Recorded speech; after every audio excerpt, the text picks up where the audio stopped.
بسم الله الرحمن الرحيم. بسم الله الرحمن الرحيم. السلام عليكم ورحمة الله وبركاته. بسم الله. الحمد لله نحمده ونستعينه ونستغفره ونعوذ به من شرور أنفسنا ومن سيئات أعمالنا. من يهده الله فلا مضل له ومن يضلل فلا هادي له. أشهد أن لا إله إلا الله وأشهد أن محمدا رسول الله. يا أيها الناس اتقوا ربكم الذي خلقكم من نفس واحدة وخلق منها زوجها وبث منهما رجالا كثيرا ونساء واتقوا الله الذي تساءلون به والأرحام إن الله كان عليكم رقيبا. يا أيها الذين آمنوا اتقوا الله حق تقاته ولا تموتن إلا وأنتم مسلمون.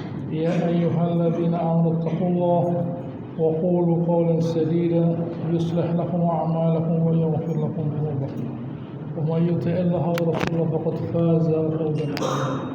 أما بعد فإن أصدق الحديث كتاب الله وخير الهدي هدي محمد صلى الله عليه وسلم.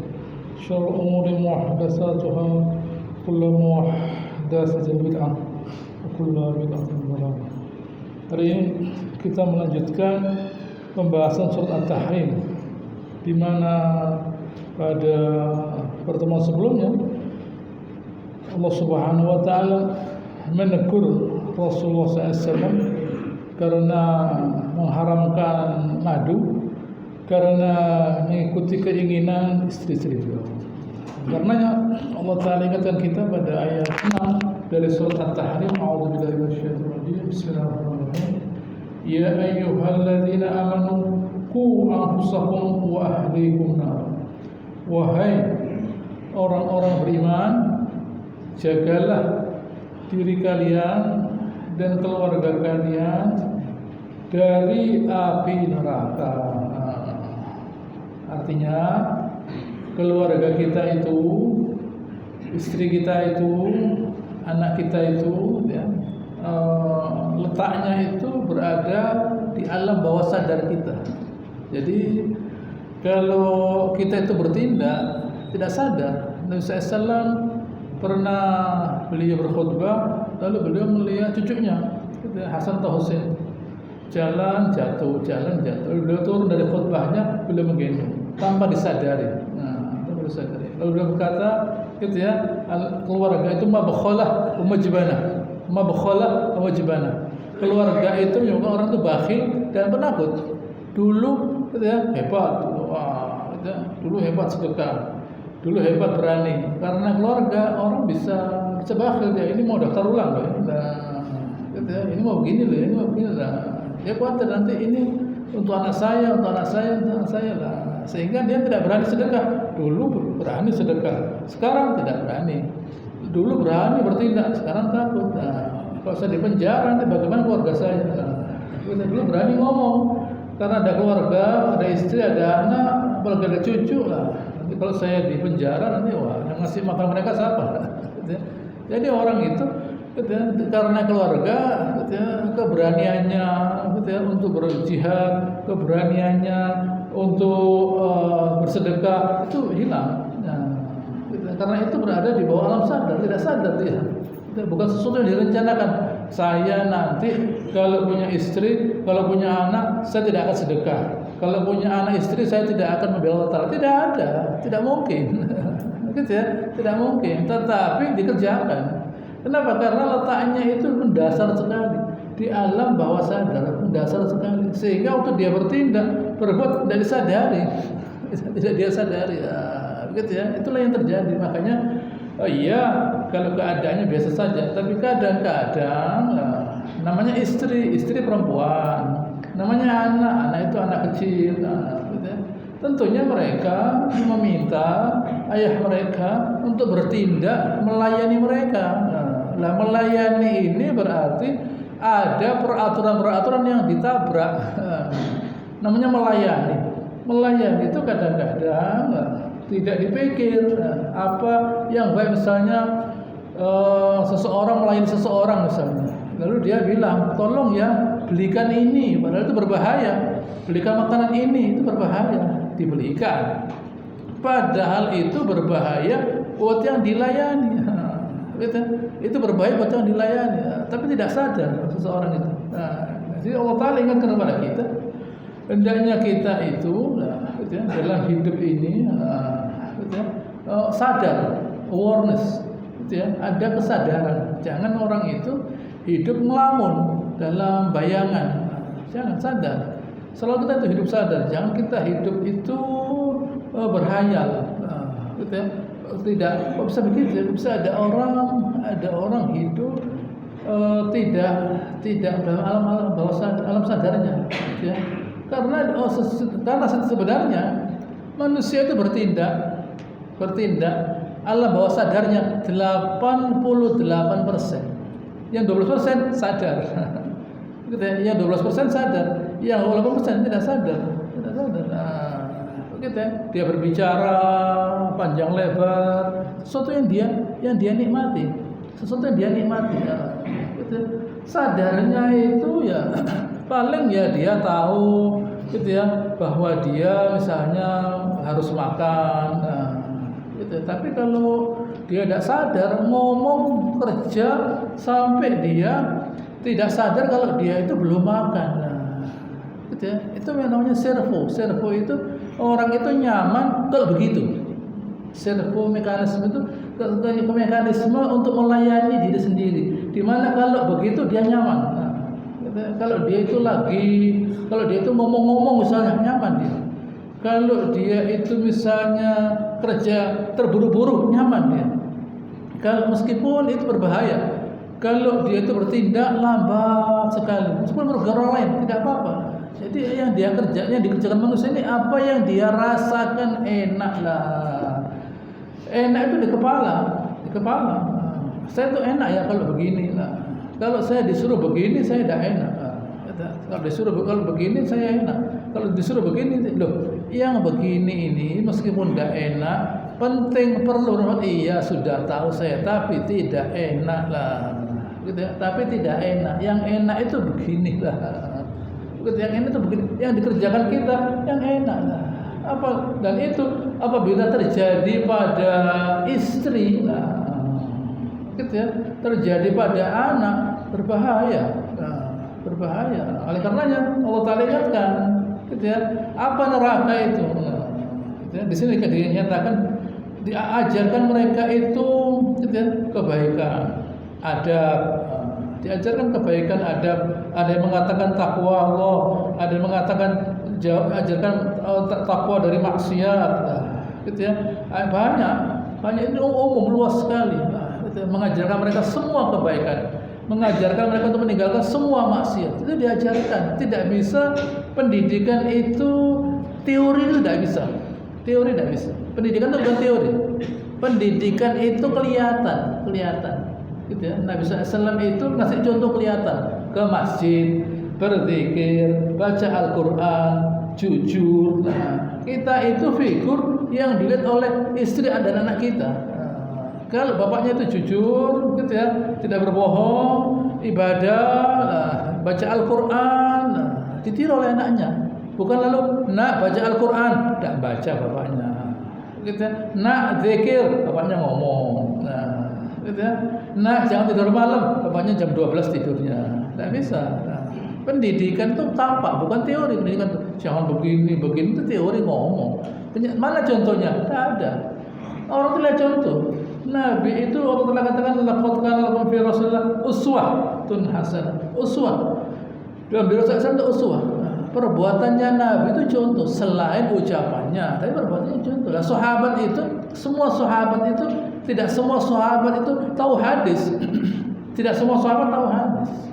Yang tahu hadis itu Abu Hurairah, Abu bin Umar, Abu bin Amr, itu yang tahu, Abu bin Zubair, itu yang tahu.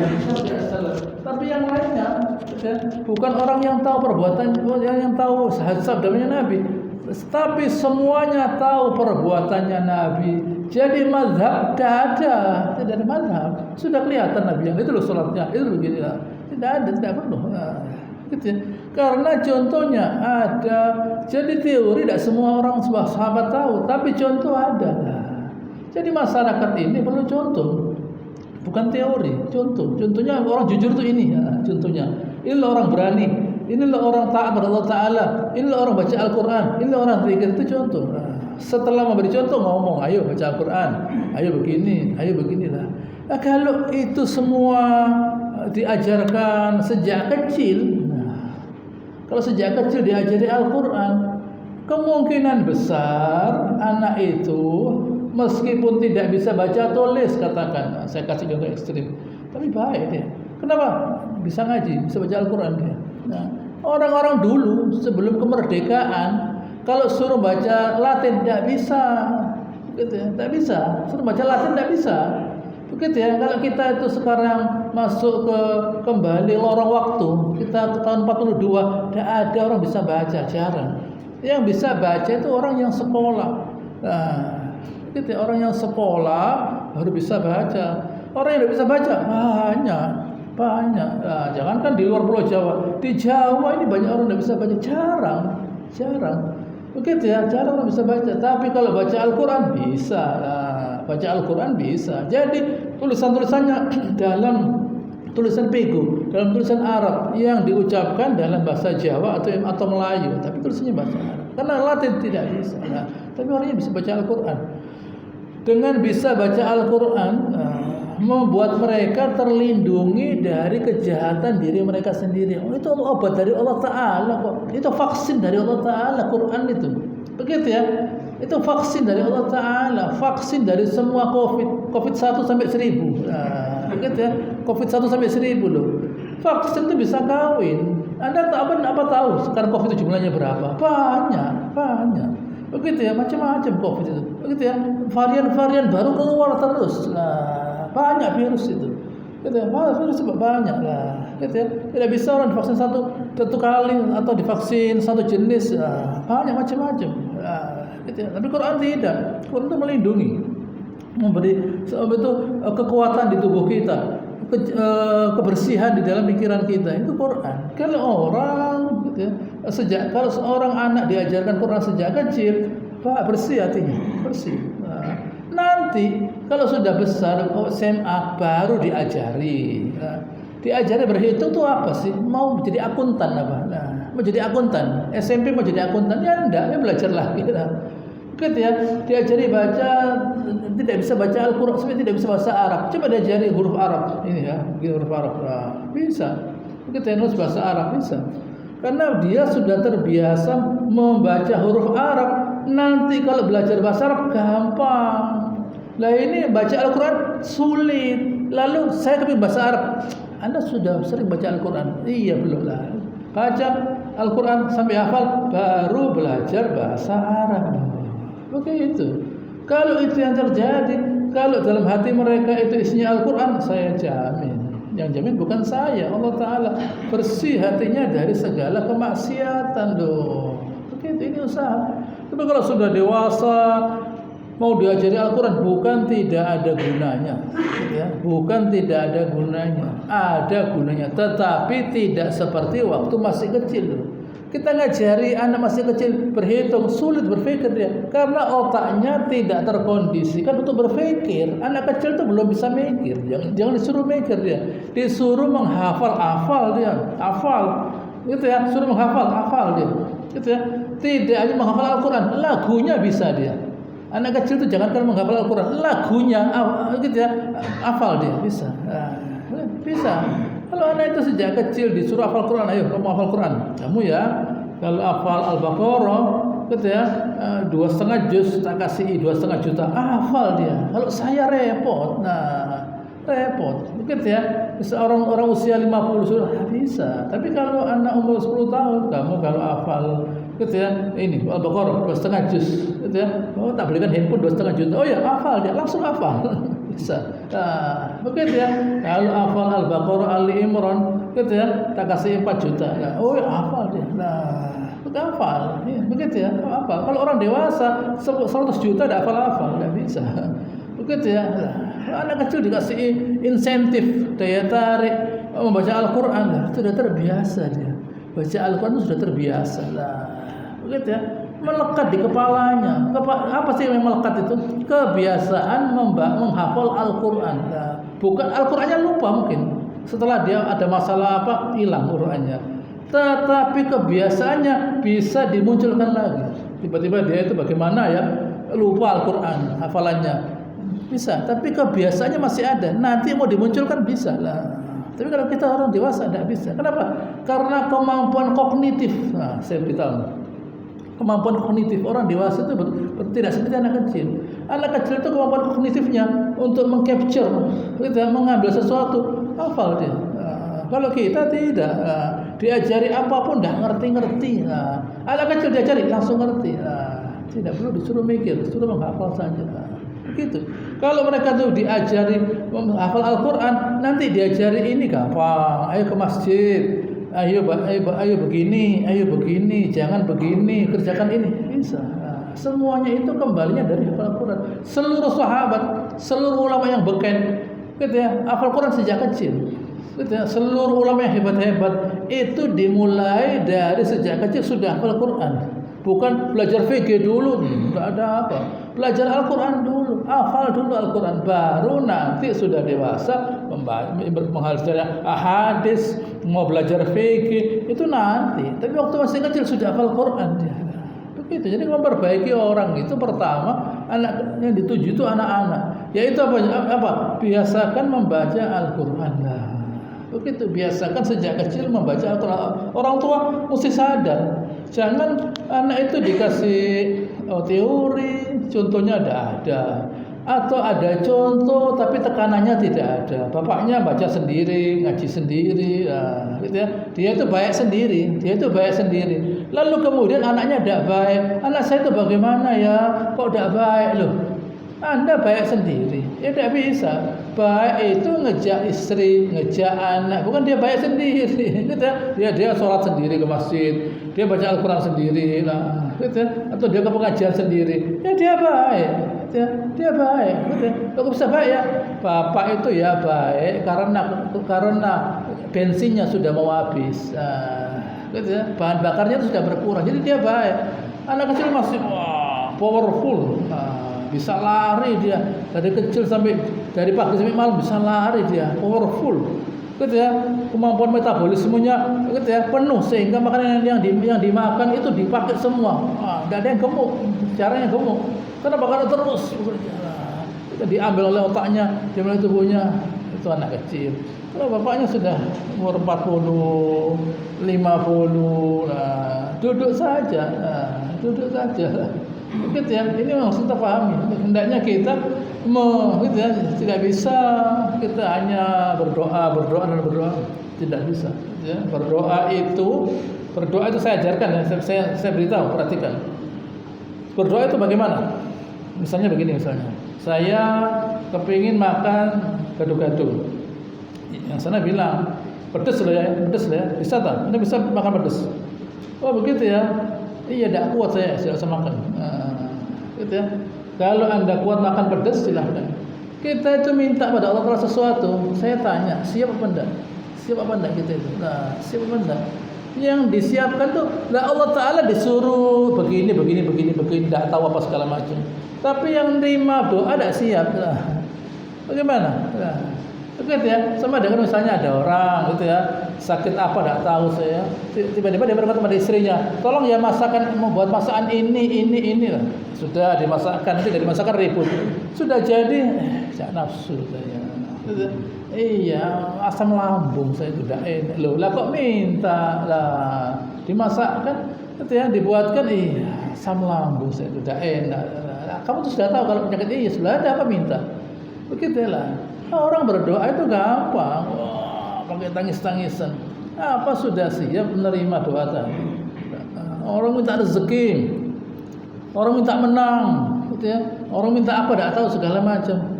Kalau itu sudah datang, hal asaitum kata Allah Taala, in kutiba alaikumul qital alla tuqatilu. Jangan-jangan kata Allah Taala, kalau kalian disuruh perang tidak mau perang kalian. Kalian berperang. Kalau kalian berperang saya tolong. Cuma kalian itu mau bisa tidak perang. Gitu ya. Begitu loh. Orang minta menang lah ya, menang itu mesti pakai perang lah. Kalian mau enggak perang? Iya repot kalau pakai perang. Nah, maksud saya itu udah pakai perang ya Allah. Itu Bani Israil pakai perang, langsung sapu bersih, gitu ya musuhnya. Lalu kita masuk, udah bisa. Tidak bisa. Begitu. Jadi kita itu berdoa, siap enggak kita nerima itu. Nah, siapkan diri kita. Begitu ya, saya berdoa ya Allah, tahun ini saya mesti berangkat ke haji, berangkat ke Mekah. Siapkan jiwa kita, jangan itu urusannya Allah Taala loh. Tidak boleh. Orang itu berdoa menyiapkan dirinya untuk bisa menerima itu tadi lah. Begitu. Kalau orang itu kepingin anaknya jadi orang baik, siapkan. Nah, jangan-jangan nanti anaknya sudah hebat, dipondokkan, sudah hafal Quran, bapaknya tidak bisa jaga hafalannya tadi. Nah, kalau bapaknya hebat, ayo baca ini surat ini, bapak hafal, baca. Nah, suruh baca ini. Wah, ini hebat ya, bapaknya ini hebat. Karena dia nyuruh anaknya baik, dia juga baik. Ayo baca Al-Quran, ayo baca ini, baca surat An-Nisa, baca, gitu ya. Bisa, ayo baca. Nah, wah, ini hebat ya. Begitu caranya. Yang penting itu bukan soal orang itu baik saja, tapi keadaan sekitarnya itu mendukung dia jadi orang baik. Nah, kalau sudah dipondokkan, sudah bagus, hebat, hafal Quran, masuk toko, hilang ilmunya, sudah hilang. Hilang. Kita sudah bayarnya mahal loh ya. Sekarang orang pondok itu bayarnya mahal bayarnya. Lalu lama, sudah pulang hafal Quran, mungkin bisa ngurus gudang, ya hilang ilmunya, tidak bisa lah, karena dia tidak dikondisikan, tidak dibantu dia. Kalau dia dibantu, ayo kamu harus begini, kamu harus hafal Quran, begini lah. Income dari mana? Income itu ada rezeki dari Allah Taala. Kok Allah Taala saya bisa ngasih uang kata bapaknya. Kok Allah Taala saya sekarang bisa ngasih uang lah, gitu ya. Apalagi Allah Taala yang maha kaya bisa ada. Jadi orang hebat itu diadakan oleh sekitarnya. Begitu ya, diadakan sekitarnya. Kalau kita kepingin punya tim nasional sepak bola yang bagus, lapangan bola mesti banyak. Nanti muncul kayak Brazil itu. Nah, itu ya. Brazil itu ada banyak tempat orang, dimanapun orang main bola bisa. Nah, kalau di kampung tidak akan muncul pemain nasional, tidak bisa. Saya itu dulu main bola di kampung, pemain nasional, tidak bisa. Tapi kalau sana ada lapangan, sana dipakai, sana ada lapangan, nah, bisa muncul kita talent dari sekian ribu anak muncul 1.000 anak muncul ada lah, karena tempatnya main bola itu ada di mana-mana, muncul orang-orang berbakat lah. Lalu ada kompetisi main bola, gitu ya, di bawah umur sekian ada lah. Oh ini juara kompetisi sepak bola di bawah umur sekian dapat uang sekian, banyak yang main bola lah, muncul lah. Gitu. Tapi kalau sudah umur 17 dibayar 10 miliar misalnya, pelatihnya dikasih 50 miliar, nggak bisa.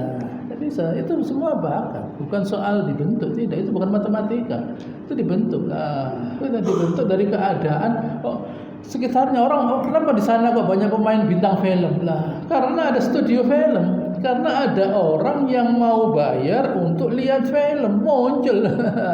Begitu loh, jangan dilihat, waduh itu bintang film loh. Tuh dari tahun sekian 1900 sudah ada pemain film tapi tidak menarik. Tambah lama tambah menarik, tambah orangnya tambah menarik, teknologinya tambah hebat lah. Gitu ya, karena ada demand, ada permintaan. Gitu ya, supply gitu ya. Karena ada supply, karena ada demand, ada supply. Gitu ya. Ada demand, permintaan, ada supply, itu ekonomi. Kalau tidak ada demand, misalnya tidak ada yang melihat film, begitu ya, orangnya tidak butuh film misalnya, orangnya baca Al-Quran semua, ya ada pemain film, tidak muncul, begitu ya, orangnya kepingin pengajian semua, ini yang muncul ustaz, nah, gitu ya, semua orang kepingin pengajian, ini yang muncul ustaz di mana-mana, karena orang banyak, gitu. Tapi kalau sebaliknya, orang mau lihat film semua, umumnya ustaznya tidak muncul, nah, semua itu dari demand, permintaan, nah, gitu ya. Kalau di suatu daerah makan beras, saya mbak gandum, yang beli siapa? Semua orang makan beras, lalu saya bawa gandum. Ini bagus, kita mau ceramah, gandum itu bagus. Tidak ada yang beli, lah, tidak bisa. Kita bawa beras ke Amerika misalnya, gitu ya, orangnya makan gandum, tidak bisa lah. Begitu. Jadi orang itu mesti menyesuaikan, gitu, di mana dia berada, kebutuhan itu mesti Alhamdulillah. Lah ini kebutuhan agama dimunculkan. Tidak boleh orang bilang kita tidak butuh Al-Quran. Oh, orang yang tidak merasa membutuhkan Al-Quran, jangan tersinggung ya, membutuhkan murkanya Allah Ta'ala itu. Nah, terus terang saja. Kalau ada orang tidak merasa butuh dengan Al-Quran, membutuhkan murkanya Allah Ta'ala. Kenapa? Al-Quran ini isinya firman Allah Ta'ala yang menjelaskan apa yang diinginkan oleh Allah Ta'ala. Berarti dia cari ridhonya Allah Ta'ala. Kalau dia tidak mau, dia cari murkanya Allah Ta'ala. Cari murkanya Allah Ta'ala namanya. Apa yang terjadi? Hidupnya sulit, tidak bahagia. Hidupnya tidak bahagia, sulit, serba kesulitan, perlu biaya besar. Ada orang saya diberitahu tadi, ada seorang punya penyakit. Lalu dia diberitahu oleh seorang dokter di Amerika, kalau Anda bayar saya $500.000, Anda akan sembuh. Berapa $500.000 itu? Gitu ya. 1,4 kali 5 alias 7 miliar rupiah untuk sehat. Anda mau tak bayar 7 miliar? Oh, ya mungkin mau, tapi saya tidak sakit loh.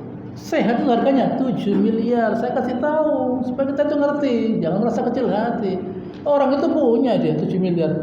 Kalau saya punya 7 miliar, saya antarkan orang ke Mekah untuk haji. Daripada buat berobat, saya antarkan ke Mekah buat haji lah. Begitu ya, daripada buat berobat ke Mekah saja supaya dapat pahala saya loh. Begitu loh. Kalau tahu dia dikasih uang miliaran, dikasih penyakit. Ada gunanya uangnya? Ada, ya buat berobat saja. Anda sakit, alhamdulillah di sini sehat semua lah. Sehat itu mahal. Dari mana datangnya? Dari karena banyak ingat Allah Ta'ala lah. Itu harus disyukuri lah. Tapi jangan puas itu saja. Harus selalu dikembangkan. Allah Ta'ala ingatkan tuh ya, neraka itu isinya gitu, al-hijarah, batu. Ma'alaiha malaikah. Gitu, ada malaikat dalam yang gila, gitu, bengis, syidat, keras. La ya'sunallaha ma'amarhum wa yaf'al ma yumarun. Tidak melawan Allah Ta'ala. Disuruh begini kerjakan, disuruh begini kerjakan. Begitu ya, itu neraka. Gitu ya, itu neraka. Di surga pun juga sama. Bidadarinya pembantu-pembantu itu, gitu ya, wildan mukhalladun kata Allah Ta'ala. Anak-anak, gitu ya, yang selamanya jadi anak, gitu ya, yang melayani itu jutaan tahun nanti jadi anak, tidak jadi orang dewasa pakai jenggot ini, tidak. Anak-anak yang melayani di surga taat, di neraka malaikatnya juga taat. Mau milih mana kita? Mau kenikmatan di surga atau azab di neraka? Nah, gitu. Nah, Allah Ta'ala ingatkan kepada kita. Baik. Nah, ayat 8. Ya ayyuhalladzina amanu. Nah, ya. Sebentar. Saya ya. Ayat selanjutnya. Ya ayyuhalladzina kafaru la ta'tadzirul yawm. Wahai orang-orang kafir, la ta'tadzirul yaum, kalian tidak perlu hari ini uzur. Wah, saya itu dulu tidak sempat cari ilmu agama, repot saya itu dulu. Nah, gitu ya, repot mau uzur tidak ada gunanya. Innama tujzauna ma kuntum ta'malun, dibalas sesuai dengan perbuatan kalian. Nah, gitu ya. Apa kata mereka di ayat yang lain? Gitu ya. Ma kunna na'mal min su, kami tidak berbuat dosa. Tidak berbuat dosa bagaimana? Tidak mentaati Allah Ta'ala itu dosa. Lupa juga dosa. Lupa kepada Allah Ta'ala itu dosa. Sengaja tidak ingat pada Allah Ta'ala itu artinya tidak butuh kepada Allah Ta'ala. Tidak dosa itu ya dosa, ya salah. Orang tidak ingat pada Allah Ta'ala itu salah. Karena dia saat itu tidak butuh pada Allah Ta'ala. Kapan butuhnya? Kalau ada musibah. Oh, jadi senang dengan musibah itu senang, seperti dipijiti begitu ya. Sudah sakit semua, gitu ya. Sudah obatnya sak kresek begini, gitu ya. Sak kresek begini obatnya. Resepnya 30 cm begini, ya. Gitu ya. Bukan segini resepnya, sepanjang begini. Begitu ya. Itu namanya mau berdoa. Nah, waktu sehat banyak-banyaklah istighfar, bertasbih kepada Allah Subhanahu wa taala, memuji Allah Subhanahu wa taala. Orang masuk pasar berdoa, la ilaha illallah wahdahu la syarikalah, lahul mulku walal hamdu wa lahu syukur wa huwa hayyun la yamut. Ya, biyadil khair wa huwa ala kulli syai'in qadir. Kalau membaca bacaan itu kata Nabi SAW akan diberi 1000 kebaikan, dihapus 1000 dosa.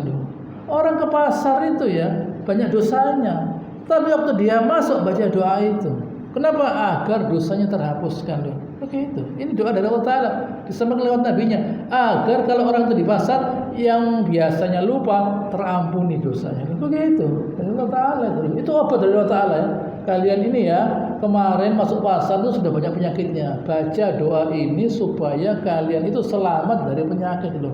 Begitu, supaya diampuni dosa kita, diberi kebaikan, agar kita itu gitu ya, selamat dari segala musibah. Jangan sampai kita itu terima uang dan terima musibah pula. Itu dah enak, musibah itu dah enak, gitu ya. Tidak enak, gitu ya. Musibah itu dah enak, gitu ya. Saya menyatakan musibah tidak enak. Nah, begitu ya. Semoga Allah Ta'ala menyelamatkan saya dan Anda dari musibah. Loh, begitu loh. Jangan mau terima musibah Allah Ta'ala, jangan mau, gitu ya. Oh, saya tidak berdosa kok ya Allah. Jangan, gitu ya. Minta kepada Allah Ta'ala. Begitu ya. Saya lihatkan orang kafir mau diazab karena tidak mau mentaati Allah Subhanahu wa taala. Sekarang kembali kepada kita lagi. Ya ayyuhalladzina amanu tubu ilallahi taubatan nasuha. Wahai orang beriman, kembalilah kepada Allah Ta'ala dengan taubat kembali yang nasuh, bukan nasih, nasuh. Nasuha itu artinya memperbaiki nasuha itu. Nah, artinya taubat kita itu seolah-olah masih tahu, kamu waktu kita maksiat, mau maksiat lagi, kamu mau kembali kepada kesesatan ya. Kamu mau kembali ngawur ya. Kamu mau kembali minta azabnya Allah Ta'ala. Nah, minta azabnya Allah Ta'ala. Nasuha. Jadi taubat itu memberi kita gitu ya, suatu pemberitahuan. Nah, gitu ya. Kamu mau maksiat, minta dikatakan azab. Kamu itu ya, dulu waktu berbuat maksiat, bersyukurlah tidak diazab oleh Allah Ta'ala. Coba dulu waktu maksiat keserempet sepeda motor bagaimana? Coba dulu waktu maksiat ditabrak truk bagaimana? Nah, masa ada di TV, lihat kok nggak ada beritanya. Nah, berhenti di lampu merah tabrak truk, meninggal. Nah, mau begitu? Nah, begitu ya. Loh, itu kan sudah takdir bagaimana?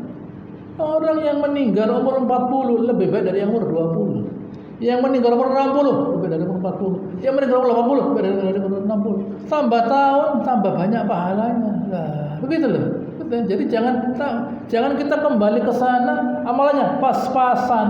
Yang pas-pasan itu tidak ke surga, tidak ke neraka, di tengah-tengah begini. Mau kita? Nah, di karantina berapa hari sudah gitu ya, tersiksa. Nah, karantina tidak ada apa-apa, tersiksa. Ini halul gitu ya, orang al-a'raf, orang di tengah-tengah, tidak ke sana, tidak ke surga, tidak ke neraka. Mau kita? Sekarang disiapkan. Gitu ya. Sekarang itu disiapkan, menyiapkan apa?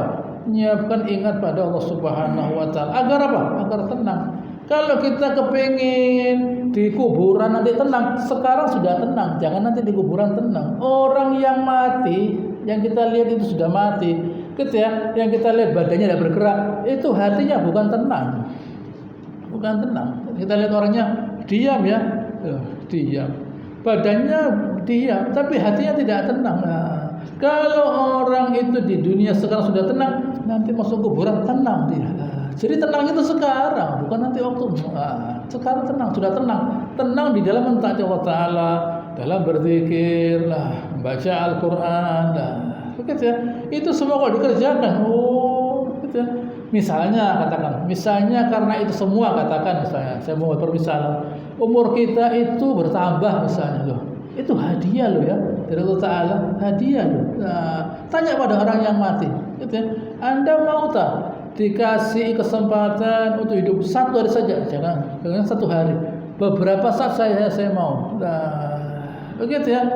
Beberapa saat sudah mau mereka. Gitu ya. Rabbana akhirna ila ajalin qarib nujib da'wataka wa natabi rusul. Ya Allah, berikan kami waktu. Gitu ya, agar kami bisa mentaati Rasul. Gitu ya. Ada nasat sedekah, mau sedekah. Mau ke langit ke bumi naik, mau sedekah. Nabi berkata kepada kuburan yang baru ditanam, 2 rakaat yang kalian anggap remeh, buatan dalam kubur ini lebih bernilai dari dunia seisinya.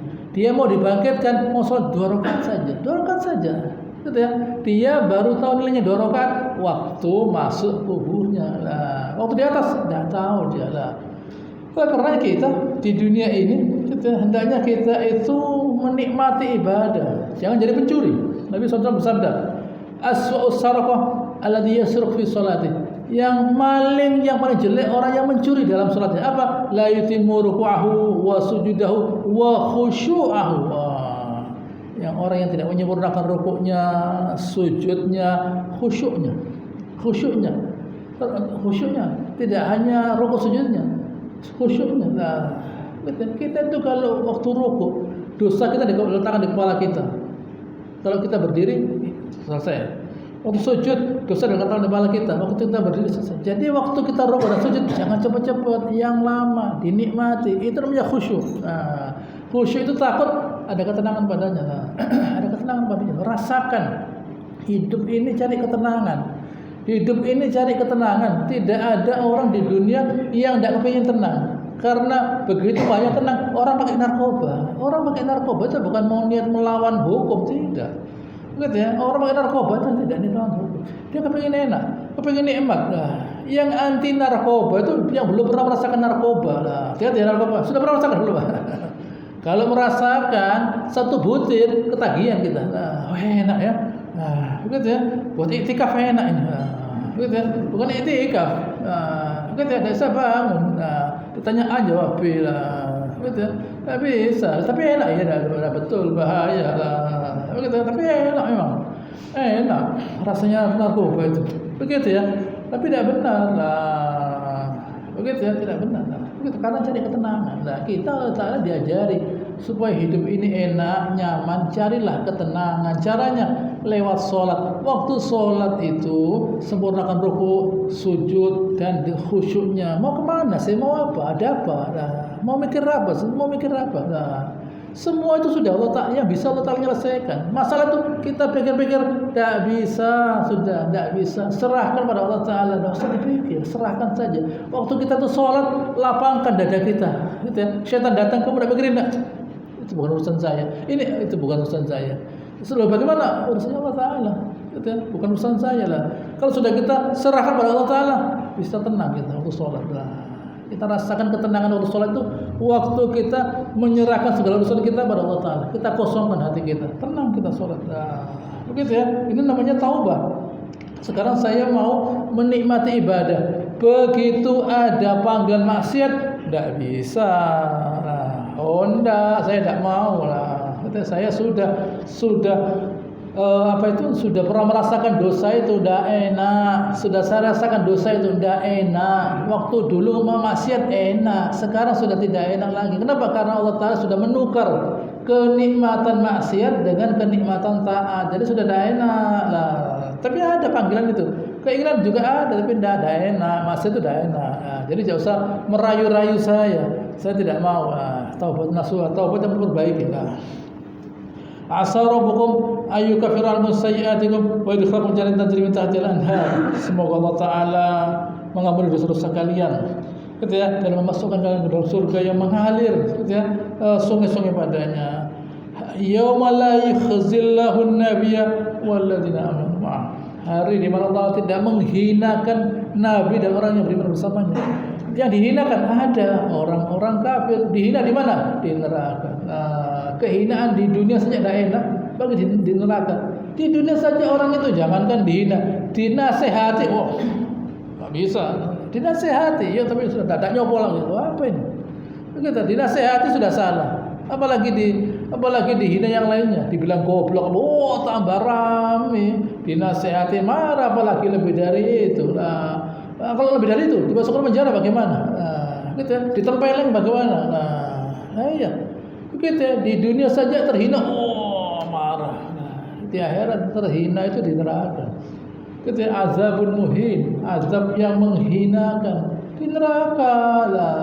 Begitu ya, di neraka. Di dunia apa kemuliaan? Apa mulia di dunia? Dilihat orang banyak. Dilihat orang banyak itu mulia namanya. Gitu ya. Jadi pemain bola, pemain film, musikus, politikus, gitu ya. Dilihat orang banyak terus kenapa? Terus kalau dilihat orang banyak kenapa? Nah, dilihat orang banyak, dan dilihat Allah Ta'ala, tidak ada gunanya.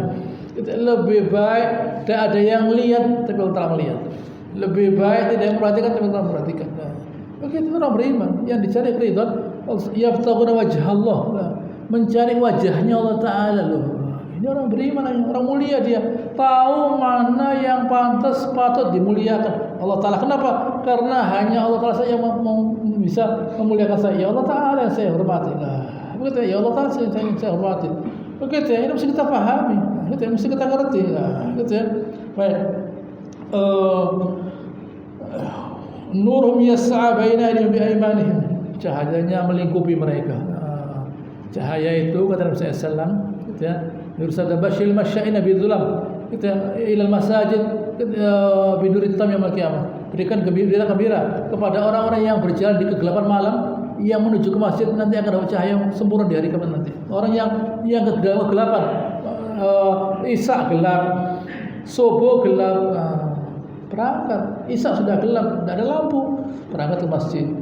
Ketika orang desa gelap loh ya, subuh gelap, tidak ada lampu lah. Wah, ini bagaimana? Nanti saya ketemu makhluk lain. Nah, katanya makhluk lain ada, mau saya ada hubungan dengan dia kok lah. Gitu ya. Ini lihat, takut pada jin, pada iblis, takut kepada Allah Ta'ala. Orang beriman berangkat gelap, berangkat dalam kegelapan. Isya malam gelap, berangkat dapat cahaya di hari nanti. Cahayanya apa? Ada orang beriman yang cahayanya itu hanya berapa watt saja, bisa menerangi kakinya saja. Ada orang beriman yang cahayanya bisa menerangi dari Madinah ke Son'a, ke Yaman. Berapa juta watt tuh? Berapa miliar watt itu? Gitu ya? Berapa miliar watt itu? Cina membuat matahari tiruan, gitu ya? Menyalanya keras. Nah, itu orang beriman. Nanti dia cahayanya sampai ratusan kilometer. Nah, ada yang berapa senti saja. Nah, dari atas ke bawah, kakinya yang menerang. Ada lagi yang sampai ganti provinsi, ganti pulau, begitu terangnya. Tergantung amalannya di dunia ini. Nah, apa kata mereka? Yaquluna, gitu ya. Yaquluna Rabbana atmim lana nurana. Gitu ya. Ya Allah, sempurnakanlah cahaya kami. Di sini ada yang berpendapat bahwa gitu ya, mereka itu saat itu gitu ya, kehilangan cahaya mereka. Lalu mereka berdoa, ya Allah, sempurnakan cahaya kami. Gitu ya. Wa ghfir lana, ampuni dosa kami ya Allah. Innaka ala kulli syai'in qadir. Allah telah Maha Kuasa atas sesuatu. Nah, sekarang Allah telah ngasih contoh dua orang. Baik. Ayat 10, Zaraballahu mathalan lil ladzina kafaru. Allah telah ngasih contoh buat orang kafir. Gitu ya. Imra'ata Nuhin wa imra'ata Lut. Nah, istrinya Nabi Nuh, istrinya Nabi Lut, kanata tahta 'abdain min ibadillah sholihin. Itu orang kafir sebagai istrinya Rasul, bukan Nabi, Rasul. Bukan Nabi, Rasul. Itu ya, yang tertulis dalam Al-Quran. Fa kanata tahta 'abdain min ibadillah sholihin fa khanatahuma. Di bawah kekuasaannya dua orang yang soleh, orang biasa, orang yang soleh. Fa khanatahuma, berkhianat, maksiat mereka. Nah, maksiat. Jadi orang itu bukan karena ya kalau suami saya baik, suami saya jelek, tidak. Kalau orang itu jiwanya baik, gitu ya, meskipun suaminya jelek, dia baik. Gitu ya. Lu Anda kok mau dikawin? Saya dipaksa kawin dengan orang laki itu. Nah, tapi dia jiwanya baik, terjaga dari kejelekan suaminya. Ada lagi yang orang perempuan yang meskipun dapat suami Rasul, bukan orang biasa, Rasul, tetapi mengkhianati keduanya, tidak taat pada Allah Ta'ala. Allah Ta'ala tidak mengatakan melawan Allah Ta'ala, tidak. Fa khanatahum, mengkhianati suami mereka. Gitu ya. Mereka seolah baik tapi mereka melawan Allah Ta'ala. Nah, khianat itu. Gitu ya. Falam yughni anhum minallahi syai'a. Gitu ya. Keduanya tidak bisa menolong istri keduanya dari Allah Ta'ala, tidak bisa. Meskipun orang tuanya, suaminya baik, istrinya maksiat, tidak ada gunanya lah. Jadi saya balik, kalau seseorang itu kepingin istrinya, dia ketemu istrinya, ajari istrinya itu yang banyak mentaati Allah Ta'ala loh, begitu ya, supaya nanti di sana ketemu. Kita ingat istri kita, kamu kepingin ketemu saya, ibadah bareng sama saya, semataatnya ketemu nanti. Nah, kalau tidak, ya tidak. Nak, kepingin ketemu bapak, nak. Kalau ketemu bapak yang taat pada Allah, ketemu bapak nanti kamu. Kalau bapak itu surganya di atas, kamu tak tarik ke atas. Nah, kalau kamu minta kalau maksiat, tidak bisa nolong saya. Nah, Nabi nasihati kepada orang Quraisy, gitu ya, ya bani ini, ya bani ini, ya bani ini, gitu ya, angkitu anfusakum minan nar fa illam yakun lakum minhu syai'a. Selamatkan diri kalian dari neraka, saya tidak bisa nolong kalian loh. Gitu ya. Nabi itu mengingatkan bani-bani, termasuk bani Abdi Manaf, bani Muthalib, bani Hashim, diingatkan. Nah, gitu loh.